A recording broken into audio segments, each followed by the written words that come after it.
കേരള സർക്കാരിന്റെ ദുരന്ത നിവാരണ ഫണ്ടിനു വേണ്ടി രംഗത്തിറങ്ങിയ അഭിഭാഷകനും സിനിമാ താരവുമായി ഷുക്കൂറും പെട്ടു. ഫണ്ട് ശേഖരണത്തിനെതിരെ ഹൈക്കോടതിയിൽ നൽകിയിരുന്ന ഹർജി കോടതി തള്ളുകയും ചെയ്തു. കോടതിയുടെ സമയം പാഴാക്കിയതിനും രൂക്ഷ വിമർശനമുണ്ടായി. വയനാട് ഉരുൾപൊട്ടൽ ശേഖരിക്കുന്ന ഫണ്ട് സമാഹരണത്തിൽ നിയന്ത്രണം ആവശ്യപ്പെട്ട് നൽകിയ പൊതു താൽപര്യ ഹർജിയാണ് ഹൈക്കോടതി തള്ളിയത്.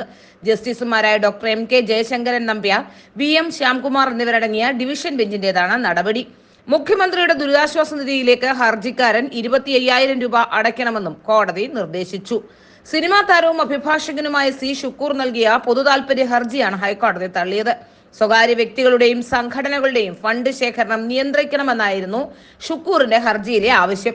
സ്വകാര്യ വ്യക്തികളും സംഘടനകളും ശേഖരിച്ച ഫണ്ട് ഫലപ്രദമായി വിനിയോഗിക്കുന്നുവെന്ന് സർക്കാർ ഉറപ്പാക്കണമെന്നും ഹർജി പറയുന്നു.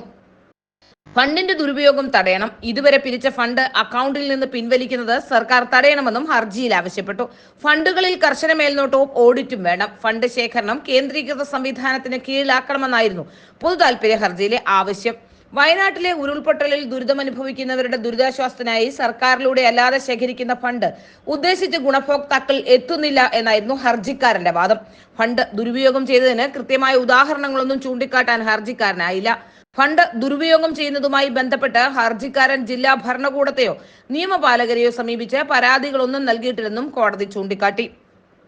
അതേസമയം കോടതിയുടെ സമയം പാഴാക്കിയതിനും രൂക്ഷ വിമർശനമുണ്ടായി. ഇരകൾക്ക് പ്രയോജനം കിട്ടുന്നതിനായി എന്തെങ്കിലും സ്വകാര്യ വ്യക്തികൾ പിരിവ് നടത്തുന്നത് തടയാൻ നിയമമുണ്ടോ എന്ന് അഭിഭാഷകനായ ഹർജിക്കാരനോട് കോടതി ചോദിച്ചു. നിങ്ങളുടെ സുഹൃത്ത് ആശുപത്രിയിലാണെന്ന് കരുതുക. പണം ആവശ്യമായി വന്നാൽ നിങ്ങൾ പൊതുജനങ്ങളിൽ നിന്നാണ് പണം കണ്ടെത്തുന്നത്. അതിന് എന്തെങ്കിലും നിയന്ത്രണമുണ്ടോ? അതെങ്ങനെയാണ് നിയമവിരുദ്ധ പ്രവർത്തനമാകുന്നതെന്നും കോടതി ചോദിച്ചു. വിശ്വാസം അർപ്പിച്ചു നൽകുന്ന സംഭാവനകൾ ഇരകളിലേക്ക് എത്തുന്നുവെന്ന് ഉറപ്പാക്കേണ്ടത് അത് വാങ്ങുന്നവരുടെ ഉത്തരവാദിത്വമാണെന്നും കോടതി അഭിപ്രായപ്പെട്ടു. പൊതു താൽപര്യ ഹർജി ഫയൽ ചെയ്യുന്നതിൽ ഹർജിക്കാരന്റെ അധികാരത്തെയും നിയമസാധുതയും കോടതി ചോദ്യം ചെയ്തു. ഭരണഘടനയുടെ 226 അനുച്ഛേദം ദുരുപയോഗം ചെയ്യുന്നത് അനുവദിക്കാനാവില്ലെന്ന് വ്യക്തമാക്കിയാണ് കോടതി 25,000 രൂപ ദുരിതാശ്വാസ നിധിയിലേക്ക് അടയ്ക്കാൻ C. ഷുക്കൂറിന് നിർദ്ദേശം നൽകിയിട്ടുള്ളത്. ഏതായാലും C. ഷുക്കൂർ ഇപ്പോൾ സ്വകാര്യ വ്യക്തികൾക്കും സംഘടനകൾക്കും എതിരെയാണ് രംഗത്ത് വന്നത് എന്നത് ശ്രദ്ധേയമാണ്. സംസ്ഥാനമുടനീളം വലിയ രീതിയിലുള്ള ചർച്ചകൾ ഉണ്ടാക്കിയ മുഖ്യമന്ത്രിയുടെ ദുരിതാശ്വാസ നിധിയെ പറ്റിയോ അല്ലെങ്കിൽ അത്തരത്തിലുള്ള പ്രവർത്തനത്തെ പറ്റിയോ അതുമായി ബന്ധപ്പെട്ടുയർന്ന അഴിമതിയെ പറ്റിയോ ഒന്നും തന്നെയല്ല നൽകിയിരുന്ന ഹർജിയിലെ വാദമെന്നതും ശ്രദ്ധേയമാണ്. അതുകൊണ്ട് തന്നെ CPM-ന്റെ പിണിയാളായി രംഗത്ത് വരികയായിരുന്നു C. ഷുക്കൂർ എന്നാണ് മനസ്സിലാക്കാൻ സാധിക്കുന്നത്.